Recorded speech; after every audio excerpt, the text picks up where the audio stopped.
আমরা বলি হাদিস ছাড়া কোরআন সম্পূর্ণভাবে স্পষ্ট না, অর্থাৎ সব জায়গাত স্পষ্ট হয় না হাদিস ছাড়া। আহলে কোরআনে বলে কোরআন নিজে নিজেই সব জায়গাত স্পষ্ট।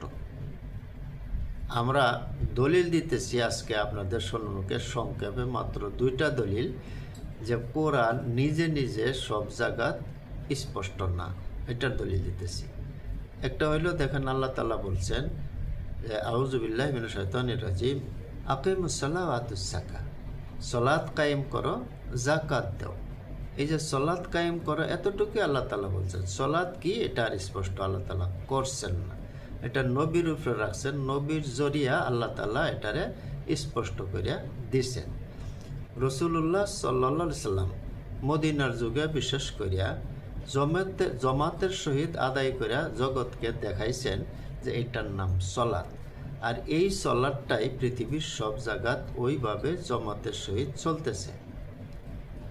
আশা করি বুঝছেন। এখন যদি কোনো মুসলমানে এরকম বলে যে বর্তমান যে সলাতটা মানুষে আদায় করতেছে, কায়েম করতেছে, এটা কোরআনের দ্বারা কিনা প্রমাণিত না, তখন আমরা বলবার চাই ওই মানুষটার বিষয়ে যে ওই মানুষটা নিজে মুসলমান না, ওর সাথে মুসলমানের কোনো সম্পর্ক হইতে পারে না। কারণ এত প্রসিদ্ধ কথারে এই মানুষটা অস্বীকার করলো।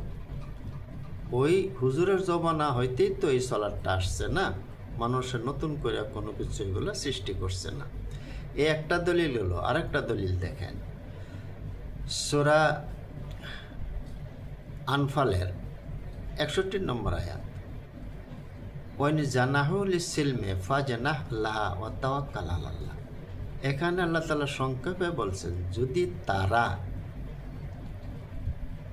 যুদ্ধক্ষেত্রে চুক্তি করতে চায় তো তুমিও চুক্তি করো। তারা যদি যুদ্ধের বিষয়ে চুক্তি করতে চায় তুমিও চুক্তি করো, এতটুকু আল্লাহ তাআলা বলছেন। চুক্তি কিভাবে হবে, কয়টা শর্তের সহিত হবে, কি কি শর্তে চুক্তিটা হবে, এ সমস্ত আল্লাহ তাআলা স্পষ্ট করছেন না। এগুলা কথা কার জন্য রাখছেন? রসুলের জন্য রাখছেন। রাসূলুল্লাহ সাল্লাল্লাহু আলাইহি সাল্লাম চুক্তি করবেন, কি কি শর্ত হবে তিনিই করবেন। নবীর জরিয়া বহুত বস্তু আল্লাহ তাআলা কি করছেন? স্পষ্ট করছেন। সম্পূর্ণ কথা সব জায়গাত আল্লাহ তাআলা স্পষ্ট করছেন না, এটাই আমাদের দাবি।